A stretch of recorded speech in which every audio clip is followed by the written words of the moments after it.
Hello అండి. విమలారామం గారు రచించిన అభిమానవంతులు అనే కథా శీర్షికతో మీ ముందుకు. చదువుతున్నది రాధిక. ఇక కథలోకెడితే, పందిట్లో పెళ్ళవుతున్నది కనువిందవుతున్నది. బ్యాండ్ మేళం పాట పందిట్లో చేరిన వారికి వీనిలో విందు చేస్తోంది. కూనిరాగం అలవాటున్న వాళ్ళంతా తమలో తాము పాడుకుంటున్నారు. మిత్రుల పరిహాసాల నడుమ నలుగుతున్న సుధాకర్ దగ్గరికి వచ్చింది రాజేశ్వరి. ఒక్క పావుగంటైనా పెళ్లి కొడుకుని విడిచిపెట్టండి అయ్యా, మంగళసూత్రం కట్టొచ్చేస్తాడు అని నవ్వింది.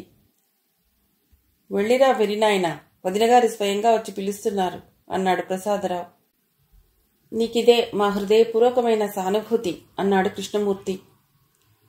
పొండిరా అని ఎర్రబడిన మొహంతో లేచాడు సుధాకర్. ఇప్పటి నుంచి అతన్ని హడలిగొట్టేస్తున్నారేమిటి పాపం అని కొంటెగా నవ్వింది రాజేశ్వరి. మరిదిని పిలుచుకురావటానికి వచ్చి నువ్వు కబుర్లలో పడ్డావేమిటమ్మా, రమ్మంటున్నారు అంటూ వచ్చింది పార్వతమ్మ. రా సుధా అని కదిలింది రాజేశ్వరి. చటుక్కున ఆమె చేయి పట్టుకున్నాడు సుధాకర్. వదినా. ఏమిటోయ్, నేను చెప్పింది గుర్తుందా? పెళ్లి తంతు గురించేగా. తల ఊపాడతడు. రాజేశ్వరి చిన్నగా నవ్వింది. మొత్తం అంతా అరగంట మీ అన్నయ్య బ్రహ్మంగారికి ఆడపల్లి వారికి చెప్పారు, సరేనా? సుధాకర్ నవ్వుతూ తల ఊపాడు. ఏమిటో శుభ్రంగా ముచ్చట్లన్నీ జరుపుకోరా నాయనా అంటే వినడు. పార్వతమ్మ మాటలకు అడ్డొచ్చాడు ప్రసాదరావు. రాత్రికి అస్సలు ముచ్చట్లన్నీ వద్దంటాడేమిటిలేండి అతడి డొక్కలో మోచేత్తో పొడిచి హెచ్చరించాడు కృష్ణమూర్తి. ముసిముసిగా నవ్వుకుంటూ ముందడుగు వేసింది రాజేశ్వరి. ఆమె వెనుక అంతా పందిట్లోకి నడిచారు. పందిట్లో చేరిన వాళ్ల నోళ్లలో నానుతున్నాడు పెళ్లి కొడుకు. అసలు కట్నమే వద్దన్నా అట్ట. కట్నం మాట అటుంచండి, పెళ్లి చూపులే వద్దన్నా అట్ట, తెలుసా? చిత్రంగా ఉందే. చిత్రమేముందండి, అన్నా వదినెల పెంపకం. వాళ్ళకిష్టమైతే తనకిష్టం అన్నాడంటే వాళ్ళంటే ఎంత గౌరవాభిమానాలో వేరే చెప్పాలా? అయితే అమ్మాయిని ఇంతవరకు చూడనే లేదంటారా? చూశాడులేండి, 15 రోజుల క్రితం వాళ్ళ దగ్గరికి వెంకట్రావు గారు వెళ్ళి అడిగారట. మీ వాడికి ఇష్టమైతే మాకేం అభ్యంతరం లేదన్నారు వాళ్ళు. దాంతో ఇంకే ఉంది, పిల్లాడు నచ్చిందన్నాడు, ముహూర్తం పెట్టేశారు. అందుకే అంటారు కక్కొచ్చినా కళ్యాణం వచ్చినా ఆగదని.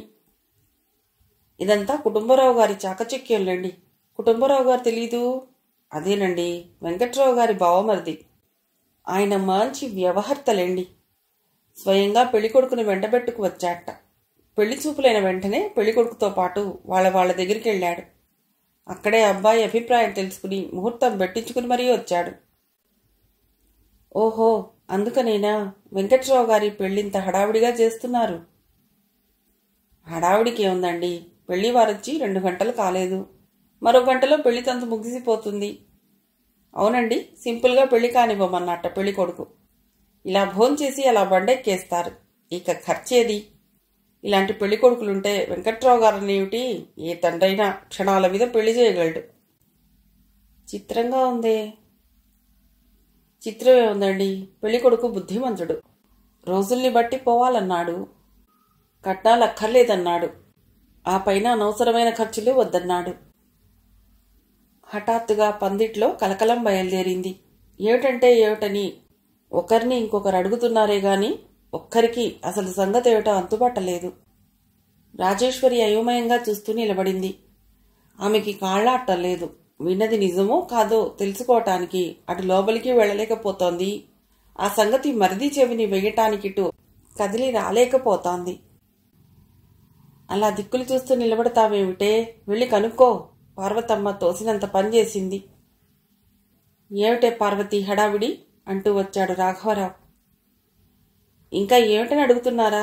అయ్యో రాత, పెళ్లి కూతుర్ని మార్చేశారండి అంది పార్వతమ్మ రుసరుసలాడుతూ. రాఘవరావు తెల్లబోయాడు. పెళ్లి కూతుర్ని మార్చటమేమిటే? మీకంత సులభంగా అర్థమైతే ఇకనే. మన సుధగాడికి ఆ వేళ పెళ్లి చూపుల్లో చూపించింది ఓ అమ్మాయిని, ఇప్పుడు పెళ్లిపీటల మీదకి పంపబోయేది మరో అమ్మాయిని. అర్థమైందా? రాఘవరావుకి నోటమాట రాలేదు. పెళ్లి మంటపం వైపు దృష్టి సారించాడు. సుధాకర్ పక్కకి వంగి తన స్నేహితులతో నవ్వుతూ కబుర్లు చెబుతున్నాడు. అవతల వైపున్న కుర్చీల మీద రాఘవరావు దృష్టి పడింది. పిల్లవాడినెత్తుకుని ఎవరితోనో కులాసాగా మాట్లాడుతున్నాడు శ్రీనివాస్. పరుగు పరుగున వెళ్లి అతన్ని తీసుకునొచ్చాడు రాఘవరావు. సంగతి చెప్పమన్నట్టు భార్య వైపు చూశాడు. అసలు పెళ్లికి రాకముందు పెళ్లి కూతురి నువ్వు చూసావుట్రా? పోనీ రాజీ నువ్వు చూసావుటే అని అడిగింది పార్వతమ్మ. రాజేశ్వరి మాట్లాడలేదు. శ్రీనివాస్ కంగారుగా నవ్వాడు. మేం చూడాలేవిటక్కయ్యా, అసలు వాడు చూశాడు, చాలదా? అదిగో అదే ఇంత ముప్పు తెచ్చింది.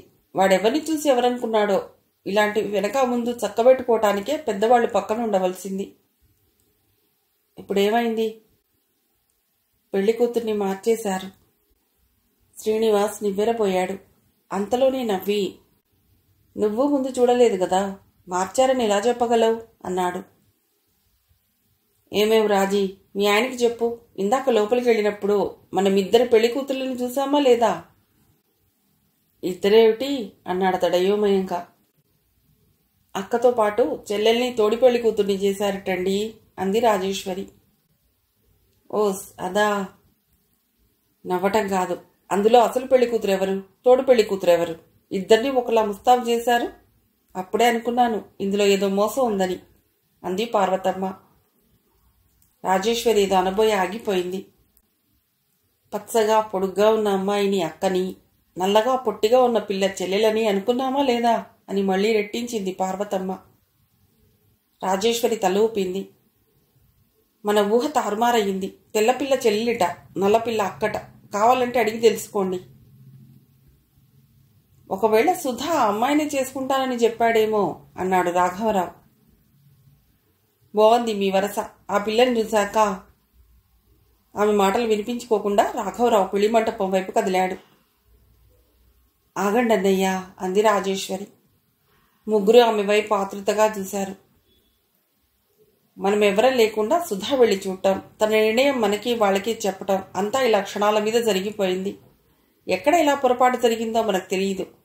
తొందరపడి మనం ఏదైనా అంటే వాళ్ళ మాట ఎలా ఉన్నా సుధా బాధపడతాడు. ముందు పెళ్లి కూతుర్ని పీటల మీదకి తీసుకురానివ్వండి. అప్పుడు రాజేశ్వరి మాటలు పూర్తి కాకుండానే పెళ్లి కూతురు మంటపంలోకి రావటం జరిగింది. పిల్ల నలుపంటావేమిటే, చక్కగా ఉంటేను. తెల్లని తెలుపు కాదేమో గాని ముఖం ఎంత కళగా ఉందో చూడు అన్నాడు రాఘవరావు నెమ్మదిగా. మీరు ఊరుకోండి, మీకేం తెలీదు. ఆ రెండో పిల్లని చూస్తే అప్పుడు తెలుస్తుంది తెలుపుకి నలుపుకి తేడా అని కసురుకుంది పార్వతమ్మ. సుధాకర్ని విడిచి స్నేహితులు పక్కకెళ్లారు. అందరి దృష్టి అతడి మీదే ఉంది. పక్కన పెళ్లి కూతురు కూర్చున్నా అతడు తల తిప్పి చూడలేదు. సిగ్గువల్ల కాబోలు అతడి చెంపలు ఎరిపెక్కాయి. రాజేశ్వరి గబ్బగబ్బా అతడి పక్కకు వెళ్లి భుజం మీద చెయ్యి వేసి, అమ్మాయిని చూడు సుధా అంది ఉద్వేగాన్ని అణుచుకుంటూ. ఇప్పుడు చూడాలా అన్నాడతడు సిగ్గుగా. మరోసారి చూడు అందామె గంభీరంగా. సుధాకర్ తల తిప్పి చూసి గతుక్కుమన్నాడు. అతడి మొహంలో రంగులు మారాయి. వదినగారి వైపు అయోమయంగా చూశాడు. నువ్వు ఒప్పుకుంది ఈ పిల్ల కాదన్న మాట అందామె నెమ్మదిగా. అతడి పెదవులు వణికాయి. తల అడ్డంగా తిప్పాడు. పార్వతమ్మ వచ్చి రాజేశ్వరి భుజం తట్టింది. నా అనుమానం నిజమేనా? రాజేశ్వరి మౌనం జవాబు చెప్పింది. మోసం మోసం అని గట్టిగా అరిచింది పార్వతమ్మ. అంతా గుమిగూడారు. 5 నిమిషాల దాకా ఒకరి మాట ఇంకొకరికి వినిపించడంత గందరగోళం అయిపోయింది. ఆగండి, ఏమైంది అసలు అంటూ వచ్చాడు కుటుంబరావు. మీరెవరు? ఓహో, పెళ్లి కూతురు మేనమామగారా అంది పార్వతమ్మ వ్యంగ్యంగా. అవునండి అని చిరునవ్వు నవ్వాడతడు. ముందు వెంకట్రావు గారిని ఇలా రమ్మనండి. ఇక్కడే ఉన్నానమ్మా అంటూ వచ్చాడతడు. భార్య నాగమణి సంజ్ఞ చేసి, చూడండి వెంకట్రావు గారు, పెళ్లి చూపుల నాడు మా వాడికి చూపించింది ఈ అమ్మాయి కాదుట. పెళ్లి కూతురు మారిపోయిందని రూఢి అయిపోయింది. దానికి మీరేమంటారు అన్నాడు రాఘవరావు. వెంకట్రావు కంగారుగా కుటుంబరావు వైపు చూశాడు. కుటుంబరావు నవ్వు తెచ్చిపెట్టుకుంటూ, అబ్బెబ్బే అలాంటిదేం లేదండి, ఇద్దరినీ చూశాడు. ఈ పిల్లని చేసుకోవటానికే మీ అబ్బాయి ఇష్టపడ్డాడు. మీరిప్పుడు ఇలా అంటే ఎలాగా? సుధాకర్ మొహం జేవురించింది. విసురుగా పైకి లేచాడు. వెనక్కి తిరిగేలోగా ఎవరో చేయి పట్టుకున్నారు. చటుక్కునాటి తిరిగాడు పెళ్లి కూతురు. ఆమె కళ్లల్లో నీళ్లు, ప్రార్థన. నొసలు చిట్లించి ఏమిటి అన్నాడు గట్టిగా. చేతిలోని కాగితం మడత అందించింది పెళ్లి కూతురు. ఏమిటిది? తల తిప్పుకోబోయాడతడు. ఆమె కన్నీటితో రాజేశ్వరిని అర్థించింది. పోనీ చూడు సుధా. ఆమె చేతిలోని కాగితం మడత విసురుగా లాక్కున్నాడు సుధాకర్. శ్రీ సుధాకర్, క్షమించండి, మేము మిమ్మల్ని మోసం చేశాం. ఇందులో మా నాన్నగారికి, అమ్మకి, మావయ్యకి, నాకు అందరికీ భాగం ఉంది. కారణం ఎలాగైనా నా పెళ్లి కావాలని. ఇంతకాలంగా నాకు పెళ్ళెందుకు కాలేదో నాకు తెలియలేదు. అందరూ అనేది ఏమిటంటే నేను నల్లపిల్లనని. లోకంలోని నల్లని వాళ్ళకి పెళ్లిళ్ళు కావటం లేదా అంటే అవుతున్నాయి, కానీ చెల్లెలు పక్కనుండటం అక్క అదృష్టానికి అడ్డు వస్తోందని అంతా అంటున్నారు. అందులో నాకేదీ నిజం కనిపించకపోయినా నా కోసం వచ్చిన వాళ్ళు చెల్లెల్నైతే చేసుకోవటానికి తమ అభ్యంతరం లేదనటం విన్నాను. ఇలా పుట్టాలనుకుని నేను ఇలా పుట్టలేదు. నాకిలా అవుతుందనుకుని చెల్లాయి పుట్టలేదు. అయినా దానివల్ల నా పెళ్లి కావటం లేదు, నా వల్ల దాని పెళ్లి కావటం లేదు. ఇన్నాళ్ల అనుభవంతో నా జీవితం ఇక ఎలా ఉండాలో నేనే నిర్ణయించుకున్నాను. ఉద్యోగంలో చేరాను. నా పెళ్లి గురించి ఆలోచించడం ఎప్పుడో మానేశాను. నాకు పెళ్లి చేసుకోవాలన్న కోరిక కూడా ఇప్పుడు పోయింది. అక్కకి చెయ్యందే చెల్లెలికి ఎలాగా అంటుంది మా అమ్మ. ఇలా నా గురించి చెల్లెలి పెళ్లి ఆగిపోవటం అన్యాయం. అందుకనే నాకిప్పుడు చేసుకోవాలని లేదని చెల్లెలి పెళ్లి జరిపించమని చెప్పాను. మీరు పెళ్లి చూపులు కూడా అక్కర్లేదన్నారని విన్నాక మా వాళ్లకు కొత్త ఆశలు కలిగాయి. ఒక్కసారి వచ్చి చూడమని మా మావయ్య స్వయంగా వచ్చి మిమ్మల్ని తీసుకొచ్చాడు. ఒకే రకం చీరలు తెచ్చారు నాన్నగారు. పెళ్లి చూపులు నాడు ఇద్దరినీ ఒకలా డ్రెస్ చేసుకోమన్నారు. అందరితో పాటు మా ఇద్దరినీ కూర్చోబెట్టారు. ఇద్దరం కాఫీ టిఫిన్లు అందించాం. నిజంగా అదంతా చెల్లి పెళ్లి చూపులకనే నేను అనుకున్నాను, శుభలేఖ చూసే వరకు. మా మావయ్య కావాలనే మీతో, మీ వాళ్లతో అబద్ధం చెప్పాడని నాకు తెలియదు. మీ దృష్టిలో విజయ అంటే చెల్లెలు, కానీ విజయను నేను. జరిగిన మోసం నాకు తెలిసి వచ్చింది. ఇద్దరినీ ఒకే రకం బట్టలు కట్టుకోమనటం, ఇద్దరినీ మీ ముందు కూర్చోమనటం, మీ పెద్దవాళ్ళు రాకుండానే మిమ్మల్ని వెంటబెట్టుకు రావటం, మీ వెంట వచ్చి ఒప్పించి ముహూర్తం పెట్టించటం, ఇవన్నీ మావయ్య ప్లాన్లో భాగాలు. మీరెంతో మంచివారు, అందుకనే కట్నం అసలు అక్కర్లేదన్నారు. అనుకోకుండా చెల్లెలికింత అదృష్టం కలిసొచ్చినందుకు నేను పొంగిపోయాను. కానీ మీ మంచితనాన్ని దుర్వినియోగం చేయటానికి పూనుకున్నారు మా వాళ్ళు. మోసం చేసి మా జీవితాలు కలపాలనుకోవటం సాధ్యం కాదు. మనుషులు బొమ్మలు కాదు అని ఎంతో చెప్పాను. ఎన్ని అబద్ధాలాడైనా ఒక పెళ్లి చేయాలన్నారు. పెళ్లిపీటల మీద నిన్ను కూర్చోబెట్టి నిన్ను చూసే ఆ వేళ పెళ్లికొడుకు ఒప్పుకున్నాడని చెప్తాం, కాదంటే బలవంతం చేస్తాం అని చెప్పాడు మావయ్య. ఆ స్థితిలో అంతా అప్రతిష్ట పాలవుతామని, అటువంటి అసహ్యకరమైన పరిస్థితి నుండి అందరినీ తప్పించాలని వెంటనే నా ఫోటో ఒకటి జతపరిచి అసలు విజయం నేనని మీ అడ్రస్కి ఉత్తరం రాశాను. కానీ నా ఉత్తరం పోస్ట్లో మిస్ అయిందో మరే కారణం చేతనో మీ నుంచి ఎటువంటి జాబు రాలేదు. పైగా అనుకున్న రోజుకి వస్తున్నామంటూ మీ అన్నయ్య గారు రాసిన ఉత్తరం అందింది. ఒకవేళ మీరు నా ఉత్తరం అందుకుని నా మీద దయతో మనస్సు మార్చుకున్నారేమోనని భ్రమపడ్డాను. నా స్వార్థబుద్ధే నన్ను అలా అనుకునేలా చేసింది. అయినా ఒకవేళ నా ఉత్తరం మీకు అంది ఉండకపోతే, మీ మనస్సులోని విజయనే పెళ్లాడటానికి మీరు వస్తే పెళ్లి పందిట్లో ఎలాగూ నిజం బయటపడిపోతుంది. అప్పుడు జరిగింది యథాతథంగా చెప్పాలంటే నా గొంతు పెగలకపోవచ్చు. అందుకనే నేను ఈ ఉత్తరం ముందే రాసి పెట్టుకున్నాను. పెళ్లిపీటల మీదికి నేను ఇది తీసుకుని మరీ వస్తాను. తప్పకుండా దీని అవసరం ఉంటుందని నాకు మాత్రం జీవితానుభవం చెప్తోంది. ఆ అవసరం రాకపోతే నా జీవితంలో అది అద్భుతమే అయి ఉండాలి. మా వాళ్ళు మిమ్మల్ని ఇలా మోసం చేయటం క్షమించరాని నేరం. కొద్దో గొప్పో తెలిసి కూడా పెళ్లి పందిట్లోకి నడిచి రావటం మహాపరాధం. నేను మీకు ముందే ఉత్తరం రాసినా మీకు అది అందినట్లు రూఢిగా తెలియనప్పుడు నా తప్పు తప్పే అవుతుంది. కానీ మా తప్పుల వల్ల నా చెల్లెలి జీవితంలోకి నడిచి వద్దామనుకున్న ఒక మంచి మనిషిని, ఉన్నత వ్యక్తిని పోగొట్టుకోవటం ఎంతో దౌర్భాగ్యం అవుతుంది. జరిగిన దానికి మిమ్మల్ని అందరినీ క్షమించండి. అందరి తరఫున మనస్ఫూర్తిగా మన్నించవేడుతున్నాను. నా చెల్లెలు ఏ పాపమూ ఎరగదు. దయతో ఆమెను మీ భార్యగా స్వీకరించండి. ఇదే నా ప్రార్థన. నా జీవితంలో ఇంతకంటే ఎవ్వరినీ ఏది ఎప్పుడూ కోరను. విజయ. సుధాకర్ విజయ్ వైపు చూశాడు. కన్నీటి ధారలతో బుగ్గలు తడిసి ఉన్నాయి, పెదవులు వణుకుతున్నాయి. ప్రాణాలు ఉగ్గబట్టుకుని కళ్ళప్పగించి చూస్తోందామె. ఒక్కసారి చుట్టూ కలియే చూశాడు సుధాకర్. అందరి దృష్టి అతడి మీదే ఉంది. ఆ కాగితం వదిన గారికిచ్చి గబగబా వెళ్లి ఓ కుర్చీలో కూలబడి కళ్ళు మూసుకున్నాడు సుధాకర్. చీమ చుట్టుకుమన్నా వినపడేంత నిశ్శబ్దంగా ఉంది పెళ్లి పందిరి. గబగబా ఉత్తరం చదివి శ్రీనివాస్కి అందించింది రాజేశ్వరి. మీ అమ్మాయి రాసింది, మీరు చదవండి అని వెంకట్రావు మీద కాగితం కోపంగా విసిరేశాడు శ్రీనివాస్. పందిట్లో గుసగుసలు మొదలయ్యాయి. తమ్ముడి దగ్గరికి వెళ్ళాడు శ్రీనివాస్. అతడి చేతి మీద తన చెయ్యి వేశాడు. సుధాకర్ తలెత్తి చూశాడు. అతడి కళ్ళు ఎర్రబడి ఉన్నాయి.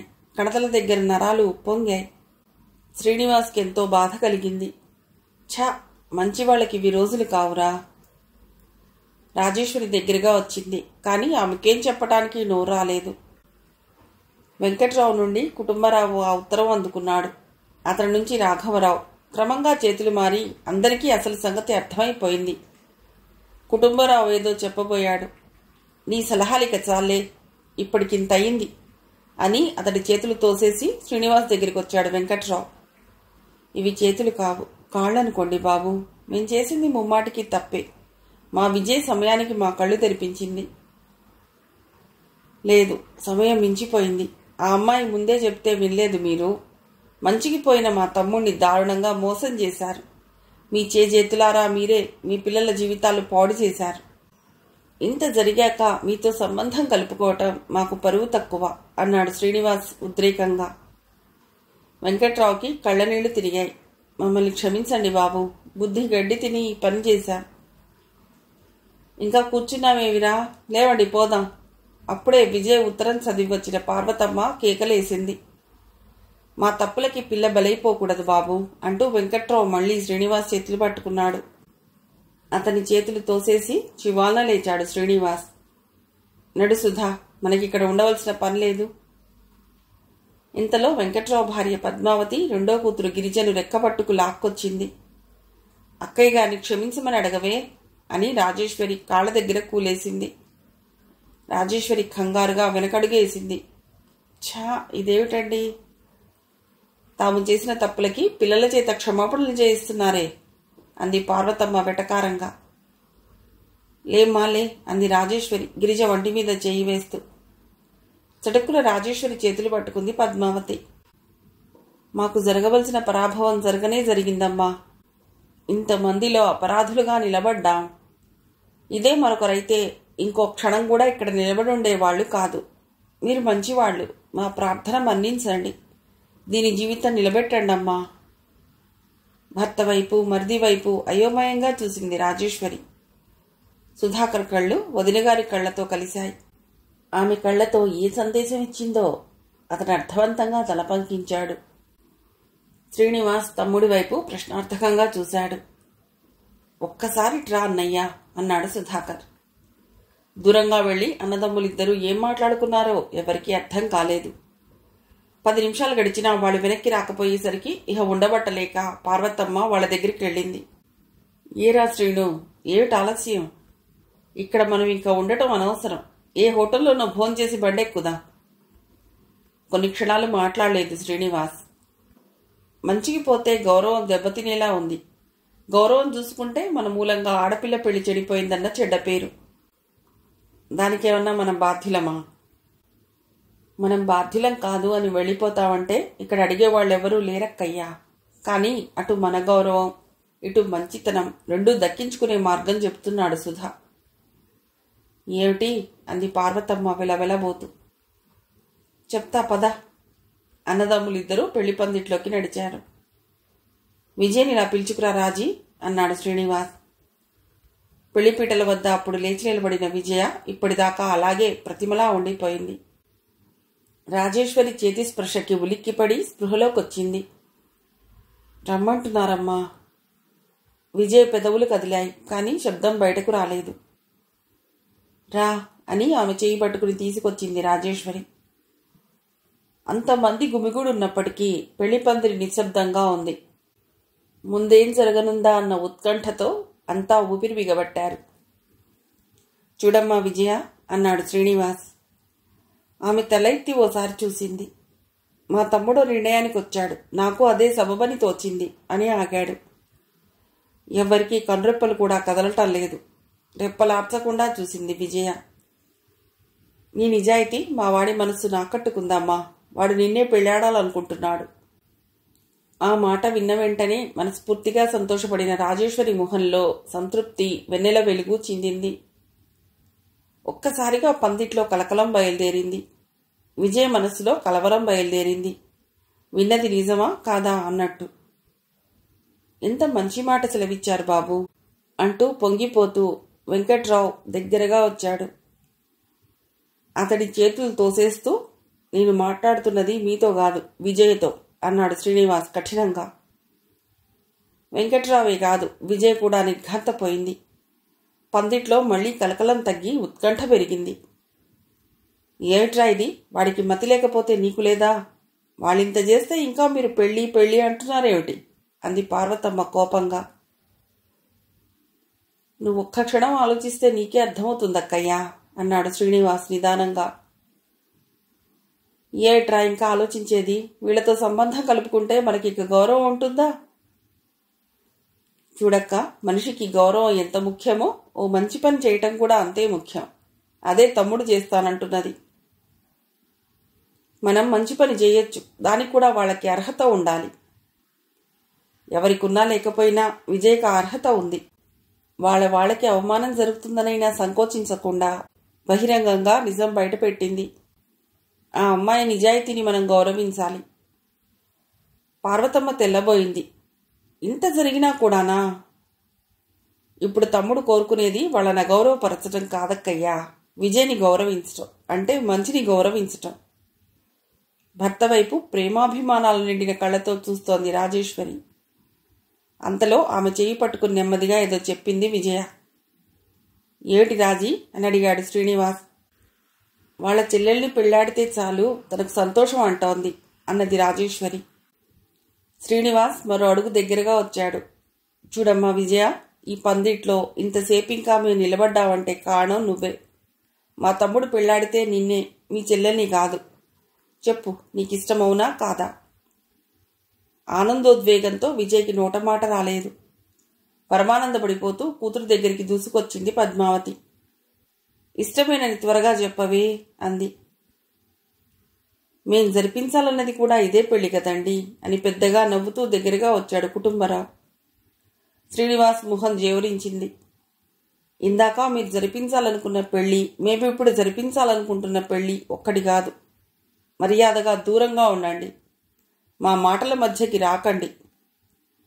కుటుంబరావు ముఖం నల్లబడిపోయింది. అతడి గొంతులో పొంగిన ఆవేశానికి అంతా ఆశ్చర్యపోయారు. కోపాన్ని అణుచుకోవటానికి ఓ నిమిషం ఆగాడు శ్రీనివాస్. చూడమ్మా విజయ, మనిషికి పైపై మెరుగుల కన్నా మంచి మనస్సు ముఖ్యం. అది నీలో ఉంది. అదే మా తమ్ముడికి నచ్చింది. అది మాకు నచ్చింది. అందుకనే వాడు నిన్ను పెళ్లాడాలనుకుంటున్నాడు. విజయ ఆనందాశ్చర్యాలతో అన్నదమ్ములిద్దరినీ మార్చి మార్చి చూసింది. మనసులో పొంగుతున్న ఉద్వేగం ఆమె పెదవుల్ని వణికించింది. అంతవరకు చిత్రం చూస్తూ నిలబడిన పురోహితుడు దగ్గరికొచ్చాడు. బాబుగారు, శుభలేఖ ప్రకారం కూడా వధూవరులు వీళ్లే గదా, మరి ముహూర్తం వేళ దగ్గరవుతోంది. వధూవరులిద్దరూ పీటల మీదికొస్తే చాలు. ఇప్పటిదాకా మీరు చదివిన మంత్రాలు, జరిగిన తంతులు చాలు. మాకు కావాల్సింది అబద్ధపు మర్యాదలు, అర్థం లేని సాంప్రదాయాలు కావు. మంచి కోసం మనుషులు నిలబడాలి, మర్యాదలు నిలబెట్టుకోవాలి. మీ దక్షిణ తాంబూలాలు తీసుకుని మీరిక వెళ్ళొచ్చు. పురోహితుడికి ఇక గొంతు పెగల్లేదు. సుధాకర్ వైపు చూసింది విజయ. అతడి మొహంలోని వెలుగు ఆమె మనసుని పులకింపజేసింది. రాజేశ్వరి వైపు తిరిగి, ఇది నా అదృష్టంగా భావిస్తాను అంది నెమ్మదిగా. ఏటమ్మా, కొంచెం గట్టిగా చెప్పు. ఇది నీకు మాకు సంబంధించిన విషయం. నువ్వేది సందేహించకు. నీకు మనఃపూర్వకంగా ఇష్టమైతేనే అన్నాడు శ్రీనివాస్. విజయ కళ్ళు ఆనందబాష్పాలను పూరించుకున్నాయి. ఆమె పెదవి వెంట మాట వచ్చే లోపల, అయితే ఒక షరతు అన్నాడు సుధాకర్. అందరి దృష్టి అతడి వైపు మళ్ళింది. ఈ క్షణం నుండి మనకు ఈ ఇంటితో సంబంధం ఉండదు. ఒక్కసారిగా పందిట్లో కలకలం బయలుదేరింది. అన్యాయం అన్నారెవరో. అవునవును, ఎంతైనా పుట్టిల్లు అని మరొకరు. తలో రకంగా అనుకుంటున్న వాళ్ళ మాటలతో అక్కడ గందరగోళం అయింది. వీల్లేదు, మేము ఈ పెళ్లికి ఒప్పుకోము అన్నాడు కుటుంబరావు. మీరు ఒప్పుకోకపోతే మునిగిపోయిందేం లేదు సార్, ఒప్పుకోవలసిందే అమ్మాయి అన్నాడు ప్రసాదరావు సుధాకర్ భుజం మీద మెచ్చుకోలుగా తడుతూ. ఏమిటి బావా, వాళ్ళేం చెప్తే అదేనా రైటు అని వెంకట్రావు భుజం మీద ఉక్రోషంతో కొట్టి మాట్లాడాడు కుటుంబరావు. బాబు, అంత మాట నకండి అన్నాడు వెంకట్రావు శ్రీనివాస్ చేతులు పట్టుకుంటూ. మీ బావగారు ఏదో చెప్తున్నారు, వారితో మాట్లాడండి అన్నాడతడు వెంకట్రావు చేతులు తోసేస్తూ. రాజేశ్వరి సుధాకర్ దగ్గరికి వచ్చింది. ఆమె గొంతు విప్పకముందే అతడు చెప్పాడు. ఆమెకే లోటు రాకుండా అభిమానంతో చూసుకుంటాను, కానీ మనం మళ్ళీ ఈ గొమ్మం తొక్కేది లేదు. అందుకు సిద్ధమైతేనే ఈ క్షణం నుండి ఆమె నా భార్య అవుతుంది. ఇదే నా నిర్ణయం. సుధా, రాజేశ్వరి ఏదో చెప్పబోయింది. విజయ మంచితనాన్ని గుర్తించమన్నావు. అదెంత ముఖ్యమో మన ఆత్మాభిమానాన్ని కాపాడుకోవటం కూడా అంత ముఖ్యం. ఈ రెండింటికి న్యాయం జరగాలంటే ఇంతకు మించి మరో మార్గం లేదు. ఉందంటావా వదినా? పోనీ ఉంటే చెప్పు. రాజేశ్వరికి ఏమనటానికి పాలుపోలేదు. విజయని, మరిదిని, భర్తని మార్చి మార్చి చూస్తూ నిలబడిపోయింది. విజయ మీదే ఉన్నాయి అందరి కళ్ళు. కొన్ని క్షణాల పాటు తలదించుకుంది విజయ. అంతర్ముఖంగా తను తాను చూసుకుంటున్న యోగినిలా నిలబడింది. ఆయన షర్తుకు ఒప్పుకుంటున్నానక్కయ్య గారు అంది. ఆడపెళ్లి వారు ఆ షాక్ నుండి తేరుకోవటానికి ముందే విజయ మెడలో కృష్ణమూర్తి అందించిన కళ్యాణమాల వేశాడు సుధాకర్ నవ్వుతూ. కథ సమాప్తం.